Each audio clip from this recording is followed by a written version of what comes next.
नमस्कार दोस्तों, गीता के दूसरे अध्याय में हमने देखा कि कुरुक्षेत्र के रणभूमि में फाइनली अर्जुन कृष्ण के आगे सरेंडर कर देते हैं और कृष्ण से कहते हैं कि हे कृष्ण, मैं आपको अपना गुरु स्वीकार करता हूं, आप मुझे अपना शिष्य स्वीकार कर लीजिए और मुझे बताइए कि मुझे क्या करना चाहिए। कृष्ण कहते हैं कि अर्जुन, तुम्हें निष्काम कर्म योग करना है। कृष्ण अर्जुन को मोटिवेट करते हैं कि वो अपने ड्यूटी को पूरा करें, उठें और युद्ध करें। वहाँ अर्जुन को कृष्ण भक्ति योग, कर्म योग और बुद्धि योग के बारे में सिखाने लगते हैं। दूसरे चैप्टर में निष्काम कर्म योग के बारे में कहा गया था। निष्काम कर्म योग मतलब कर्म करो लेकिन फल की इच्छा मत करो, केवल कर्म कर दो। अर्जुन को ये सारी बातें बड़ी अच्छी लगती हैं, वो हाथ जोड़कर ये सारी बातें सुनते रहते हैं। लेकिन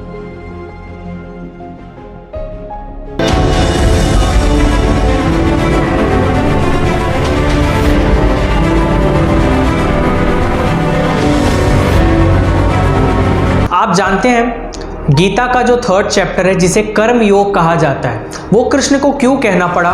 सेकंड चैप्टर में भी तो निष्काम कर्म करने की बात कही थी कृष्ण ने, तो थर्ड चैप्टर क्यों आना पड़ा। Basically chapter number 3 to chapter number 18 ये क्यों करना पड़ा। जस्ट बिकॉज अर्जुन ने कृष्ण से कहा कि हे केशव, आपने अब तक मुझको जो बताया वो मुझे अच्छा तो लगा लेकिन मैं उसे कुछ समझ नहीं पाया, मुझे आप इसको थोड़ा डिटेल में एक्सप्लेन करें, ब्रीफली एक्सप्लेन करें। एक डाउट उन्होंने एक्सप्रेस किया कि मैं समझ नहीं पाया, आप मुझे वापस समझाइए। यहाँ पर स्टूडेंट्स को मैसेज लेना चाहिए। अक्सर हमें जब कोई सब्जेक्ट पढ़ाया जाता है और हमें वो सब्जेक्ट का कोई कॉन्सेप्ट समझ नहीं आता है तो हम उसे बस इग्नोर कर देते हैं, चलो ख़त्म करो, हम नहीं पढ़ेंगे, जो हुआ ठीक हुआ, जान दो। स्टूडेंट्स अक्सर ये गलती बहुत करते हैं आम लाइफ में। ये बात समझ लो, अपने डाउट्स अपने टीचर्स के सामने एक्सप्रेस करना है। अर्जुन ने भी वही किया है।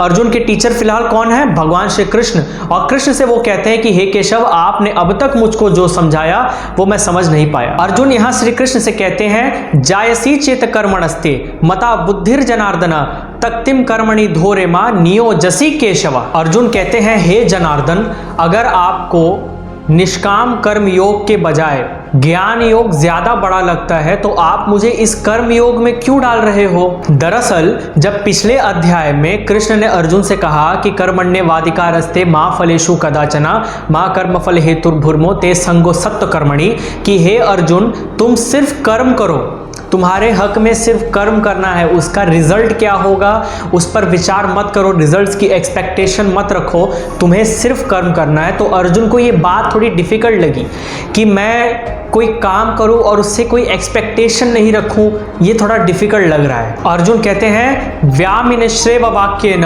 बुद्धि मोहेस्विव में तदेकम वदम निश्चितये श्रेयो माप्नुयम्। अर्जुन यहाँ श्री कृष्ण से कहते हैं कि हे जनार्दन, मैं आपकी बातों की तरफ बहुत आकर्षित हो रहा हूँ, बहुत अट्रैक्ट हो रहा हूँ। कृष्ण का मतलब ही आकर्षण है कि हे जनार्दन, मैं आपके प्रति बहुत आकर्षित हो रहा हूँ, लेकिन मैं ये नहीं समझ पा रहा हूँ कि मेरे लिए क्या करना सही है और क्या करना गलत है। तो हे जनार्दन, आप ही मुझे बताइए कि मेरे लिए क्या सही है और क्या गलत। दरअसल अर्जुन के मन में ये विचार आ रहे थे कि अगर मुझे ज्ञान मिल गया, अगर मैं ज्ञान योग सक्सेसफुली कर लूं, अगर मुझे ज्ञान मिल गया तो मुझे वैराग्य मिल जाएगा। तो अगर मुझे केवल ज्ञान प्राप्त करने से ही वैराग्य मिल जाएगा तो मैं कर्म क्यों करूं, और वो भी ऐसा कर्म जहां पे मैं अपने गोल्स, अपने रिजल्ट्स की एक्सपेक्टेशन भी ना रखूं। तो यहाँ पर एक्चुअली आप बहुत गौर करेंगे ना अर्जुन की बातों पर, तो आप एक बात समझ सकते हैं कि अर्जुन की हालत उस साधु की तरह है जिसने अपने सारे काम छोड़ दिए हैं और वो ध्यान करने बैठ गया है, लेकिन उसको कोई नॉलेज नहीं है। बातें तो बहुत ज्ञानियों जैसे कर रहा है वो साधु, लेकिन उस साधु को कोई ज्ञान नहीं है। अर्जुन की हालत कुछ उस साधु की तरह हो गई है और ये बात कृष्ण ने ऑब्जर्व कर ली थी। इसीलिए फर्स्ट चैप्टर में, चैप्टर 1 में कृष्ण ने अर्जुन को डांटा था कि तुम बात तो ज्ञानियों जैसे कर रहे हो लेकिन तुम हो अज्ञानी। कृष्ण अर्जुन से कहते हैं ज्ञान योगेन संख्ये नाम कर्म योगेन योगी नाम, कि हे अर्जुन, जो स्टेज 1 पर है वो कर्म करता है, कर्म करोगे तो ज्ञान मिलेगा, पहले तुम्हें कर्म करना होगा। जिस व्यक्ति का जो कर्म है, जो उसकी ड्यूटी है, उसे उस ड्यूटी को पूरा करना होगा। जब वो अपना कर्म करेगा तो उसके कर्म की वजह से उसे ज्ञान मिलेगा। जो स्टेज 1 पर है वो कर्म करता है, और जो कर्म करता ही रहता है वो स्टेज 2 पर आ जाता है, जहां वो ज्ञान योग करता है। जब ज्ञान योग होता है तो मुक्ति होती है। यहाँ पर कृष्ण की बातों का एक और मतलब आप निकाल सकते हो, जो क्लियर मतलब यहाँ से पता लगता है कि आपको अपने ज़िंदगी में आगे बढ़ने के लिए एक पर्टिकुलर माइंडसेट, एक पर्टिकुलर डायरेक्शन की ज़रूरत होनी चाहिए। अगर आप अपनी ज़िंदगी में कुछ बड़ा करना चाहते हो, आपको आपका गोल सेट होना चाहिए कि आपको करना क्या है, और फिर आपको वो सारे कर्म करने पड़ेंगे जो आपको आपके गोल की तरफ लेकर जाएं। अगर कृष्ण आपका गोल है और कृष्ण आपसे 1000 किलोमीटर दूर खड़े हैं, लेकिन आप धीरे धीरे उनकी तरफ बढ़ रहे हो, उस डायरेक्शन में बढ़ रहे हो, तो आप कर्म कर रहे हो। और एग्जाम्पल, आप कृष्ण से केवल 1 किलोमीटर दूर हो, लेकिन आप कृष्ण को पीठ दिखा चुके हो और उनसे दूर जा रहे हो, किसी दूसरे डायरेक्शन में ही जा रहे हो, लेकिन आपका गोल वो है, तो आपका वो कर्म करने का क्या फायदा। कृष्ण कहते हैं, हे अर्जुन, ज्ञान होने से तुम इस बात का पता लगा सकते हो कि सही क्या है और गलत क्या है। ज्ञान होने से इस बात का पता लगा लोगे कि सही क्या है, गलत क्या है, उसके बाद तुम्हें फिर भी कर्म करना होगा। कर्म हर इंसान के लिए ज़रूरी है। एक साधु के लिए जैसे साधना ज़रूरी है, हर इंसान के लिए कर्म ज़रूरी है। यहाँ पर साधु का मतलब केवल वो साधु नहीं जो गेरुआ रंग का कपड़ा पहन ले, कंठी माला पहनकर बड़े बड़े बाल रख के बैठ जाए ध्यान करने, वही साधु नहीं होता, वो भी साधु है। एक स्टूडेंट जो पढ़ाई कर रहा है वो भी तो ज्ञान की साधना कर रहा है, तो वो भी एक साधु हुआ, वो भी एक साधु है। कृष्ण यहाँ कहते हैं कि अर्जुन, तुम अपने कर्म किए बिना रह ही नहीं पाओगे, हर इंसान को कर्म करना होगा। हम जो रोज खाना खाते हैं, अपनी डेली एक्टिविटीज को पूरा करते हैं, हम जो काम करते हैं, ये सब हमारे कर्म ही तो हैं। कृष्ण कहते हैं कि अर्जुन, तुम कर्म से तो पीछे हट जाओगे, लेकिन कर्म फल से पीछे कैसे हटोगे। फॉर एग्जाम्पल, ये जो शरीर हम ले रहे हैं, शरीर का हम पालन पोषण कर रहे हैं, हम सांस ले रहे हैं, सांस लेना भी कर्म है। तुम अगर सांस ले रहे हो, तुम्हारा जिंदगी चल रही है, सांस लेना बंद कर दोगे, प्राण निकल जाएंगे, शरीर खत्म, तो उसके एडवर्स इफेक्ट भी हो रहे हैं। तो कृष्ण ने कहा कि अर्जुन, कर्म ना करने से अच्छा है कि कुछ कर्म करो, कुछ काम ना करने से अच्छा, नल्ले बैठे रहने से अच्छा है कुछ काम कर लो। फिर कृष्ण यहाँ अर्जुन से कहते हैं, अन्नाद भवन्ति भूतानि पर्जन्यादि संभव यज्ञ भवन्ति पर्जन्यो यज्ञ कर्म समुद्भव कर्म ब्रह्मोद्भवम विधि ब्रह्माक्षर समुद्भवम तस्मात् सर्वगतम ब्रह्मा नित्यम यज्ञ प्रतिष्ठिनम। कृष्ण अर्जुन से कहते हैं कि हे अर्जुन, अन्न जमीन से उगता है, अनाज जमीन से उगता है। जमीन से अनाज तब उगता है जब उस पर बारिश होती है, वो बारिश तब होती है जब तुम यज्ञ करते हो। यज्ञ करना तुम्हारा कर्म है। यहाँ पर इस बात पर ध्यान दीजिए कि जिस यज्ञ की बात कृष्ण कर रहे हैं और जिस जमीन या जिस फसल की बात कृष्ण कर रहे हैं, वो वाली फसल नहीं जिसे आप समझ रहे हो। यहाँ जिस जमीन की बात कृष्ण कर रहे हैं, वो जमीन आपकी जिंदगी है।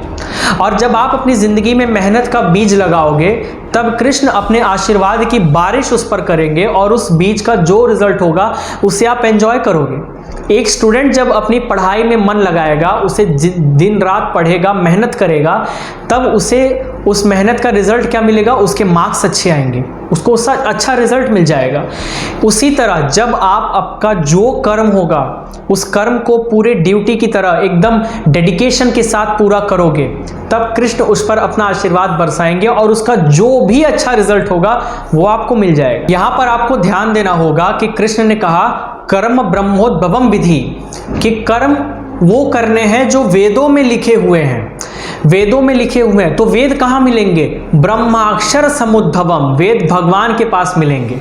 तो देखिए कितना ब्यूटीफुली कृष्ण ने कर्म योग और ज्ञान योग को कनेक्ट किया। कनेक्टिंग लिंक क्या है, भक्ति योग। ज्ञान कैसे आया, भक्ति से आया।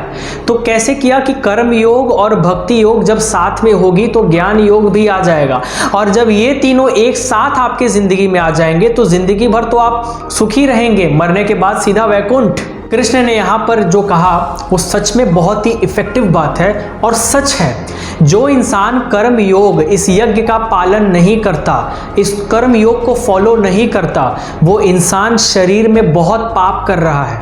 वो केवल अपने सेंसेस को, अपने फिजिकल नीड्स को सेटिस्फाई करते जा रहा है, बस वही काम करते जा रहा है और वो कुछ नहीं कर रहा है। ऐसा इंसान कभी स्टेबल नहीं होता, और स्टेबल ना होने की वजह से, मेंटली और अपने अंदर से स्टेबल ना होने की वजह से वो इंसान दुनिया में ही नहीं, हमेशा हमेशा के लिए वो केवल तकलीफ में रहता है। तो कर्म योग करने से ही आप स्टेबल हो जाएंगे, और स्टेबल होंगे तो मुक्ति होगी। अब अर्जुन को यहाँ धीरे धीरे समझ रहा है कि उसका जो कर्म है उसे वो कर्म तो करना ही होगा, लेकिन कर्म का जो फल होगा, जो भी वो काम करेगा, उसका जो रिजल्ट होगा, उस रिजल्ट से आसक्त नहीं होना। आसक्त होना मतलब उस रिजल्ट से अटैच नहीं होना होगा, उससे दूर रहना होगा। तो अर्जुन के मन में सवाल आता है कि ये जो कृष्ण बोल रहे हैं, क्या ऐसा मुझसे पहले कभी किसी और ने किया है? तो कृष्ण से अर्जुन पूछते हैं कि केशव, आप कहते हैं कि कर्म तो करो, लेकिन कर्म को ड्यूटी की तरह करो, do your work as your duty, कि कर्म अपनी ड्यूटी को कर दिया, उसका जो रिजल्ट आएगा देखा जाएगा, आई डोंट केयर। क्या मेरे जैसा ये जो कर्म को जो फॉलो करने की बात आप कर रहे हो, ये मुझसे पहले किसी और व्यक्ति ने किया है? कृष्ण कहते हैं हाँ हाँ बिल्कुल है, एग्जाम्पल है। एग्जाम्पल कर्मण्येव संसिद्धिमा स्थित जनकादया। इसका मतलब है कि महाराज जनक, जो भगवान श्री रामचंद्र के ससुर थे, उन्होंने निष्काम कर्म किया, केवल कर्म किया, अपने कर्म को अपना ड्यूटी समझ के किया। इतना बड़ा मिथिला का राज्य उन्होंने संभाला, राजा रहे वो जिंदगी भर, लेकिन कभी उस राज्य का जो रिजल्ट होगा, उस रिजल्ट से वो अटैच नहीं हुए। वो हर कर्म को अपने ड्यूटी की तरह करते रहे बस।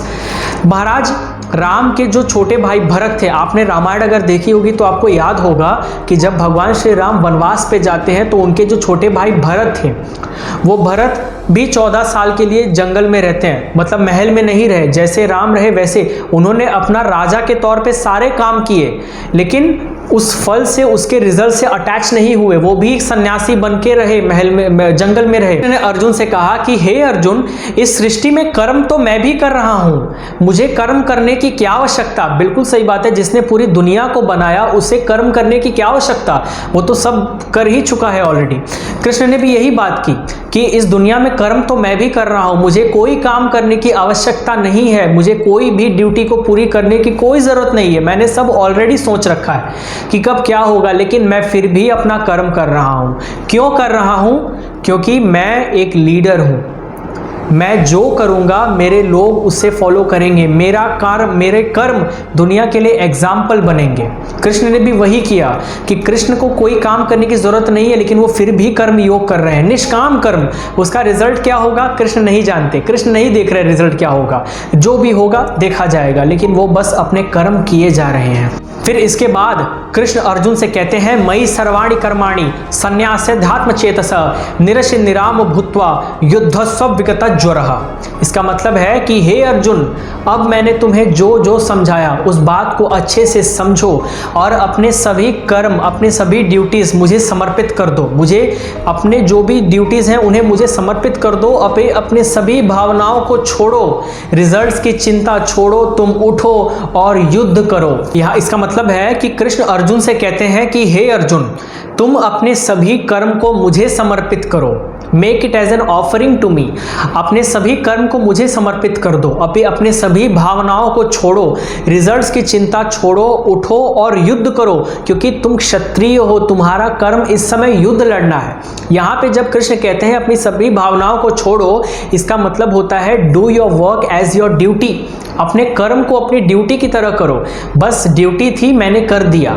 यहाँ पर यह अहंकार नहीं होना चाहिए कि मैंने किया, मैं करने वाला हूँ। जो शब्द बहुत इस्तेमाल करते हैं उस व्यक्ति में अहंकार आता है। कृष्ण कहते हैं इस अहंकार को छोड़ो, उठो और युद्ध करो। फिर इसके बाद अर्जुन कृष्ण से पूछते हैं, अत केन प्रयुक्तोयम पापम चरति पुरुषः, कि हे केशव, आपने अब तक जो जो बताया ये बात तो मैं समझ चुका हूँ कि हमें अपना कर्म करना होगा और जैसा हमारा कर्म होगा वैसा हमारा रिजल्ट होगा।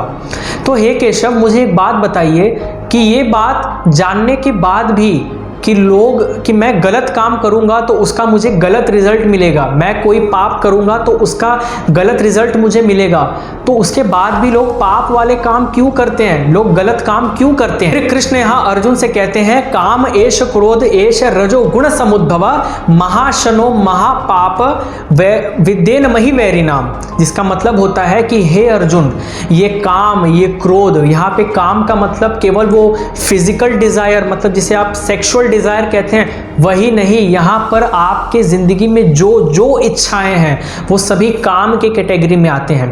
काम और क्रोध, क्रोध मतलब गुस्सा, ये दो इंसान में तब आता है जब इंसान के अंदर रजोगुण बहुत ज्यादा होता है। रजोगुण मतलब हाइपर एक्टिवनेस, बहुत ज्यादा शरीर जब स्टेबल नहीं होता, एक्टिव बहुत ज्यादा हो जाता है तो कंफ्यूज्ड होता है, तब ये इस समय ये हमारे अंदर काम और क्रोध बहुत ज्यादा आने लगते हैं, और ये काम और क्रोध ही इंसान से पाप करवाते हैं। जब काम और क्रोध इंसान में बहुत ज्यादा बढ़ जाते हैं तो मन स्थिर नहीं होता, और स्थिर नहीं होने के कारण ये काम और क्रोध मतलब डिजायर और एंगर ये बढ़ते जाता है, बढ़ते जाता है। यहाँ पर ये काम और क्रोध क्या है? कृष्ण ने कहा महाशनो महापाप विद्येन मही वैरी नाम, कि ये महाविनाश करता है। गुस्सा और डिजायर ये दो चीज ऐसी हैं जो बहुत भयंकर विनाश कर सकती हैं, और ये क्या है? महापाप, ये पाप भी है। विद्येन मही वैरी नाम, ये तुम्हारे सबसे बड़े दुश्मन भी है। सबसे पहले डिजायर और ये जो एंगर है, इस पर तुमको जीत हासिल करनी होगी।